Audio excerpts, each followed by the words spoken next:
Oke, di video ini saya akan bahas fokus di bagian ini, follow up. Kenapa? Karena banyak teman-teman itu yang iklan Meta Ads untuk mendapatkan WhatsApp itu lemah di follow up. Dalam artian begini, ketika WhatsApp masuk, itu harapannya yang terjadi adalah langsung closing gitu. Ya, padahal itu kita harus follow up dulu ya, supaya terjadi closing. Nah, follow up-nya gimana? Nah, jadi di sini ketika WhatsApp masuk, itu kita perlu lakukan yang pertama adalah ya, kita ini saya coba bikin sendiri ya. Untuk follow up ini dia ada 3 ya. Yang pertama adalah kita harus greeting. Kemudian yang kedua adalah kita lakukan qualifying. Dan kemudian yang ketiga tuh kita baru ya, presenting value. Terus yang keempat itu handling objection. Oke. Nah, perlu diperhatikan bahwa di sini nggak ada harga ya. Jadi harga di mana di sini presenting value. Jadi jangan ketika WhatsApp masuk, chat masuk, mereka nanya harga, kita langsung kasih harga gitu. Nah, jangan, hindari itu ya. Kita pastikan ketika chat masuk ya, kita lakukan yang namanya greeting. Ya, greeting di sini kita mengingatkan lagi. Ingatkan problem. Kenapa mereka itu chat kita? Problem dan solusinya. Promise ya, ingetin. Kenapa sih mereka itu WA kita?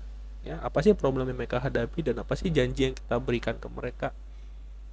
Ya, ingetin itu, karena kadang mereka juga lupa, mereka main klik-klik aja terus lupa kenapa mereka klik gitu. Jadi kita perlu ingetin lagi soal problemnya apa dan promisnya apa. Biasanya saya menggunakan seperti ini.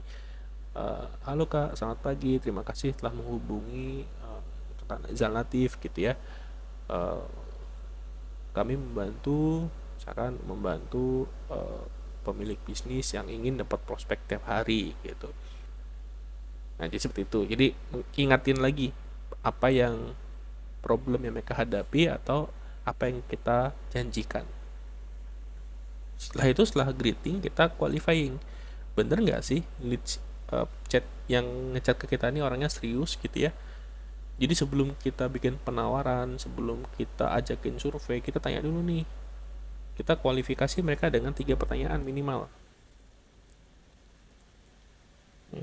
Pertanyaan sederhana yang nggak pakai mikir, misalkan bisnisnya di bidang apa Kak? Ya simple itu ya. Sudah pernah iklan atau belum? Terus sudah punya website atau belum? Seperti itu. Jadi pertanyaan yang simpel untuk mengkualifikasi apakah memang orang yang WA kita nih sesuai dengan konsumen ideal kita. Misalkan kita jual properti ya, kita tanya kakaknya rencana ingin cari properti di area mana gitu, atau kakaknya ingin cari properti di area Blok M atau SCBD gitu misalkan ya. Saya mau cari SCBD gitu, budgetnya di angka 1M atau berapa, atau 10M seperti itu misalkan. Dan paling bagus pertanyaannya itu untuk menggali yang namanya BANT. BANT itu adalah budget, kemudian authority,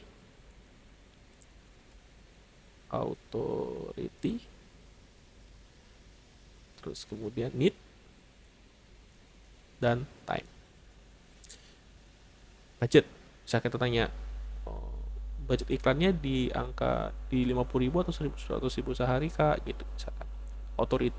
Authority ini apakah orang yang WA kita ini punya kemampuan untuk memutuskan pembelian, misalkan apakah dia bagian purchasing atau dia bagian emang dia business owner, atau memang karena ada beberapa chat masuk mungkin ya mereka itu disuruh sama atasan seperti itu. Jadi kita bisa tahu ini misalkan untuk kontraktor itu biasanya apakah ini dengan owner langsung misalkan seperti itu ya. Jadi untuk mengetahui otoritinya apa.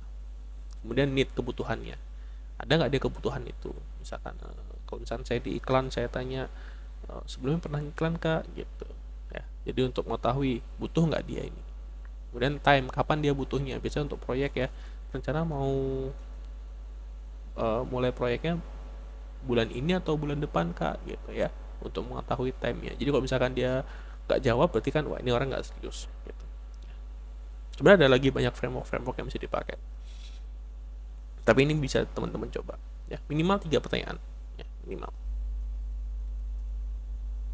Nah, kemudian presenting value ya, minimal itu 3 value ya, 3 sampai dengan ya 5 value, atau ya minimal 3 lah.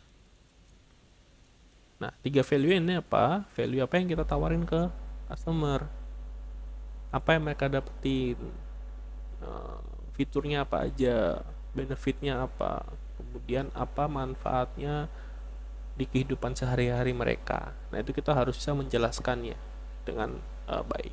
Nah, presenting value itu bisa lewat chat, bisa lewat call ya, telepon, atau bisa lewat meeting. Jadi lewat chat kita chat gitu ya. Nah, kalau call itu biasanya kita ajak telepon langsung, misalkan kak boleh saya telepon 15 menit lagi, atau boleh saya telepon 5 menit lagi untuk menjelaskan lebih detail. Kenapa? Karena kalau lewat chat itu biasanya kan mereka baca sekedarnya ya, tapi kalau lewat telepon itu akan lebih fokus mereka dengerin ya.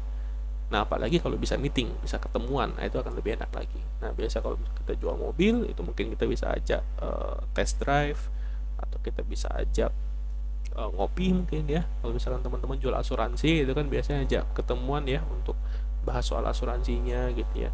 Jadi sebisa mungkin ada momen atau minta komitmen mereka untuk kita bisa mempresentasikan value dari produk kita sebelum kita ngasih harga gitu. Nah, kenapa kalau kita ngasih harga, yang terjadi adalah mereka belum tahu nih value kita, jadi mereka menilai kita berdasarkan harga aja. Jadi sebisa mungkin kasih dulu value dulu ya, kasih tahu value kita apa yang kita tawarin, manfaatnya apa, pengalaman apa yang mereka dapetin, baru kemudian kasih tahu harganya sekian gitu. Nah, ketika sudah dapat harga nih, mereka udah tahu harga yang berapa, maka akan muncul keraguan, atau akan muncul objection, istilahnya penolakan ya, akan muncul penolakan. Biasanya penolakannya itu harganya mahal ya kak, atau bisa lebih murah nggak, atau saya tanya dulu ke istri, atau saya tanya ke atasan, atau apa gitu ya. Nah, jadi inilah handling objection gitu. Nah, di sini teman-teman harus mempersiapkan itu, kita biasanya ada FAQ ya, atau bahasa ini FAQ, mempersiapkan pertanyaan-pertanyaan apa sih, atau penolakan-penolakan apa sih yang biasanya terjadi gitu, dan kita punya mitigasinya, kita punya apa istilahnya, cara handlingnya gitu. Dan selalu kembalikan lagi ke pertanyaan, kira-kira kakaknya butuh, misalkan dia tanya, saya tanya istri dulu ya kak gitu. Baik kak, kalau mau mungkin kapan bisa saya, kalau mau mungkin kita jadwalkan dengan istrinya bareng-bareng supaya kita bisa discuss lebih baik lagi, supaya kita bisa diskusi lebih intens, jadi kedua pihak juga saling dapat informasinya gitu. Nah, mau saya jadwalkan kapan kak dengan istrinya. Nah, itu bisa seperti itu ya. Jadi selalu close gitu ya, always be closing, kalau istilahnya itu ABC ya, always be closing. Kalau nggak minta ibaratnya, kalau kasarnya kalau nggak minta uang ya, kita minta komitmennya. Misalkan kapan kak mau meeting lagi gitu, atau kapan sih bisa dapat kabar lagi, apakah hari ini atau besok gitu ya, atau di jam berapa kak saya bisa dapat feedbacknya. Jadi always be closing, ada komitmen yang kita minta ke prospek kita gitu. Nah, jadi pastikan keempat ini tuh ada di script chat WA-nya teman-teman. Nah, ini yang menjadikan kenapa closing itu terjadi. Jadi sebenarnya iklan itu cuman 25% lah ya. Iklan itu cuma 25%. Sisanya itu udah di follow up ya. Cara teman-teman follow up. Nah, itu jadi 75% itu ada di teman-teman ya ketika melakukan follow up. Seperti itu. Nah, kalau follow up yang udah bagus, tinggal gimana cara mendatangkan iklannya.